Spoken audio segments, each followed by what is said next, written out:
पुणे जिल्ह्यातील जुन्नर तालुक्यातील पिंपळवंडी येथे 10 वर्षीय अल्पवयीन मुलीवर अत्याचार करून तिची हत्या केल्याच्या घटनेने परिसर हादरला असून संतापाची लाट उसळली आहे। शेतमजूर कुटुंबातील या चिमुकलीचा गळा आवळून खून केल्याचा आरोप 25 वर्षीय साहिल खैरे याच्यावर करण्यात आला आहे।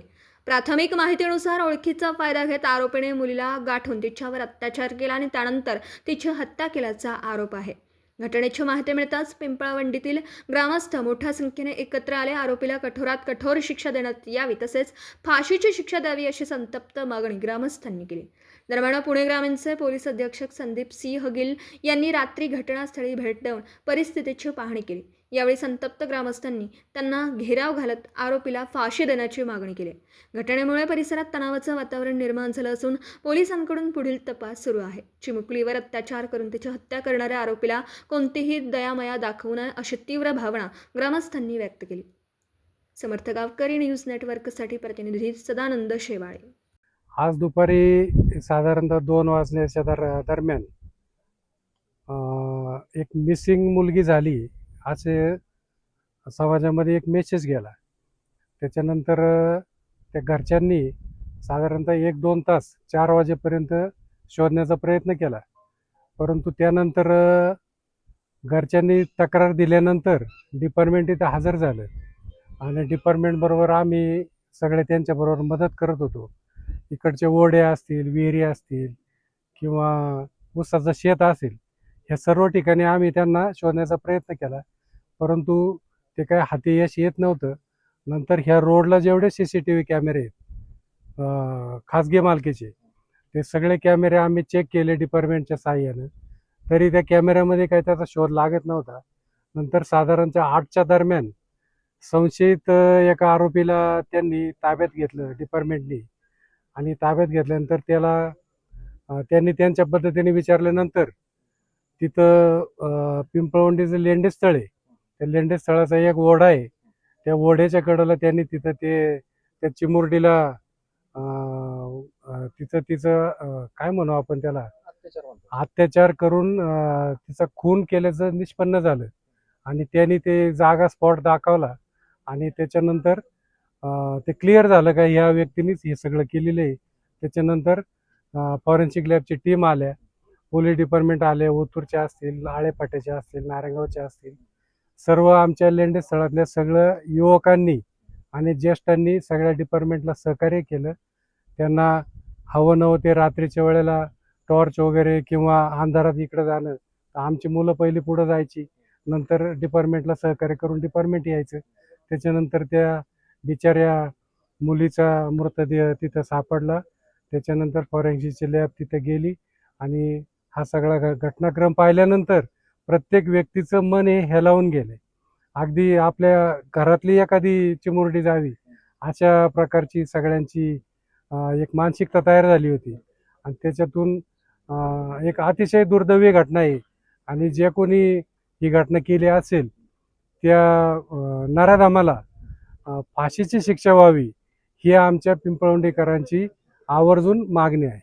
आरोपी स्वतः सोबत फिरत होता, माहिती होतं, तुम्ही पण पाहिलं ना? हो हो, सीसीटीव्ही चेक करण्यासाठी फिरत होता।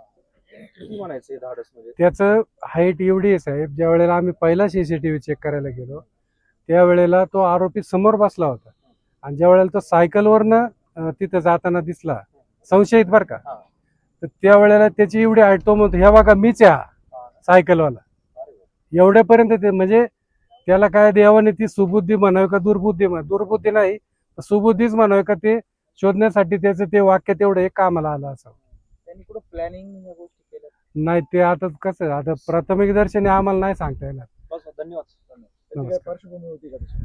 पार्श्वभूमी आता तो शेतीत काम करणारा मुलगा, त्याची पार्श्वभूमी तरी आपण म्हणजे असं कधी जाणवलं नाही आमच्या पिंपळवंडीकरांना, कारण ज्याला गरज लागेल त्या शेतकऱ्याकडे तो कामाला जायचा रोजंदारीने आणि परत घरी जायचे संध्याकाळी। आता इथले बरेचसे लोक अशी आहेत का ती रोजंदारीने कामं करतात।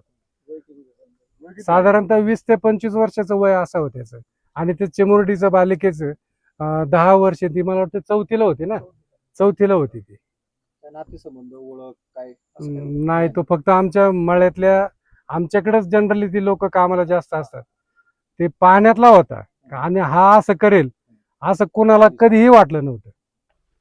आज संध्याकाळी दुपारच्या नंतर एक 25 वर्षाच्या तरुणाने एक 9.5 वर्षाची जी मुलगी आहे त्याच्या शेजारी घरात जे राहत होती ते घरी दुसऱ्या मुलाबरोबर खेळत असताना TV बघत असताना ते त्यांना घरातून ओळख असून बाहेर घेऊन गेला आणि गावी बाहेर हे जे शेत आहे ते शेतात पुढे जाऊन त्यांनी त्याच्यावर लैंगिक अत्याचार केला आहे आणि त्याची हत्या केली आहे.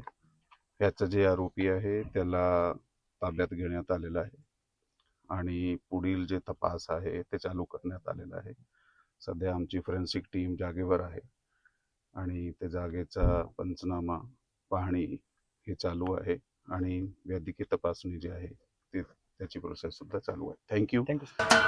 महाराष्ट्राचे सर्वमान्य दैनिक समर्थ गावकरी अहमदनगर, पुणे, नाशिक, जळगाव, धुळे, नंदुरबार, सोलापूर, कोल्हापूर, सांगली, सातारा, मुंबई, ठाणे, पालघर, रत्नागिरी, रायगड, सिंधुदुर्ग, नांदेड, उस्मानाबाद, बीड, औरंगाबाद, नागपूर, गडचिरोली, भंडारा, गोंदिया, अकोला, यवतमाळ, बुलढाणा येथून एकाच वेळी प्रसिद्ध होणारे एकमेव दैनिक, सर्वसामान्य जनतेचे खुले व्यासपीठ. संपादक आहेत विश्वासराव आरोटे. मोबाईल नंबर आहे 94 23 38 85 08. दुसरा मोबाईल नंबर 94 23 46 72 72. तिसरा मोबाईल नंबर 75 88 15 0001. वेबसाईट आहे sgavkari.com. मेल आयडी आहे aklgavkari@gmail.com.